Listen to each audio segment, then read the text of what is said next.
In this video, we'll be showing you how we made this volcano cake. There are plenty of tutorials online where you could make the cake entirely from scratch, or you could have it erupt lava jello, or you could even have it sitting in the middle of a clear blue jello ocean, which is all really neat. But I call this the lazy mom's cake because it's the simplest way to make it, and it only took me about 20 minutes. Our boy is a huge dinosaur lover, so he loves this cake so much that he wanted to make it again and again and again, so you'll probably see a few different versions throughout this video.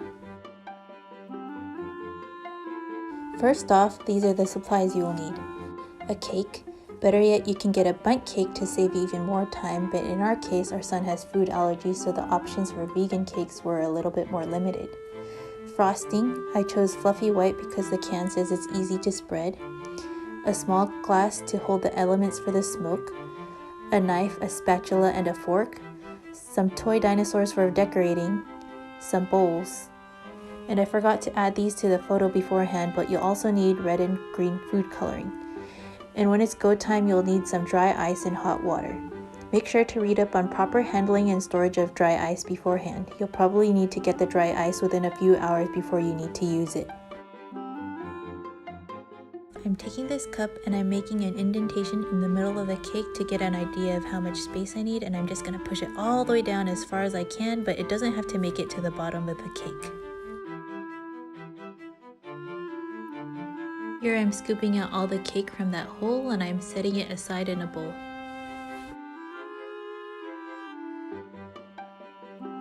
Now I take that cup and I place it right in that hole, and it's totally fine if it's sticking out in the top because you're going to be building up the cake later. Now I take a knife and I'm shaving the cake in a very roughly conical shape and saving those pieces in a bowl.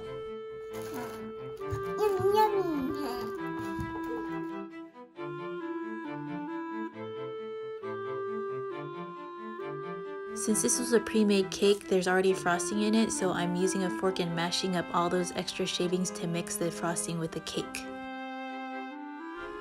This cake is already pretty sweet, but I'm adding a little bit of frosting, just enough to get the cake crumbs to stick together. For the lava, I'm getting some frosting and I'm adding some red food coloring to it, and I'm handing that over to my little helper here so that he could get that all mixed up while we work on other things. Now what we're going to do is we're going to take those cake crumbs and pat it down against the cake to make that volcano shape. One great thing about this cake is that volcanoes are natural formations, so it doesn't have to be perfect, it doesn't have to be even, and it'll still look great. Keep in mind that adding frosting to cake crumbs is basically the process of making cake pops, which can be a little dense, but the particular cake we got was a little bit on the denser side to begin with, so it worked for us. Now that we have the red frosting ready to go, we're going to spread it around the cake and just make little lava streaks, and it doesn't have to be perfect, it doesn't have to be pretty.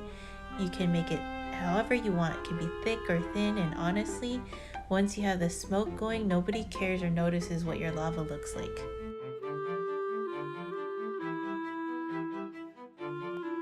We're adding some green food coloring to some frosting and getting our little helper to mix that all up so we can use that for the grass.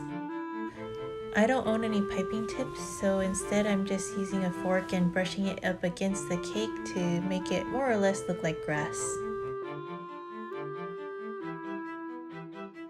Our little one really liked taking part in this step, and even though he made the cake a little squishy, it was totally worth it because he was so proud to tell everybody how he had contributed to the cake. Now the moment he's been waiting for, he gets to add all the dinosaurs to the cake to his heart's content.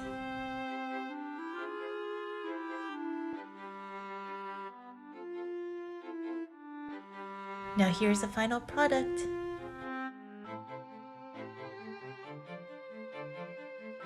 And I like to store the cake in a Pyrex bowl flipped upside down, just like so. I covered my block of dry ice with a towel and gave it a few whacks and chipped off some pieces, put it right there in the little cup, and here I'm pouring in some hot water to create the smoky effect, and it's good to go.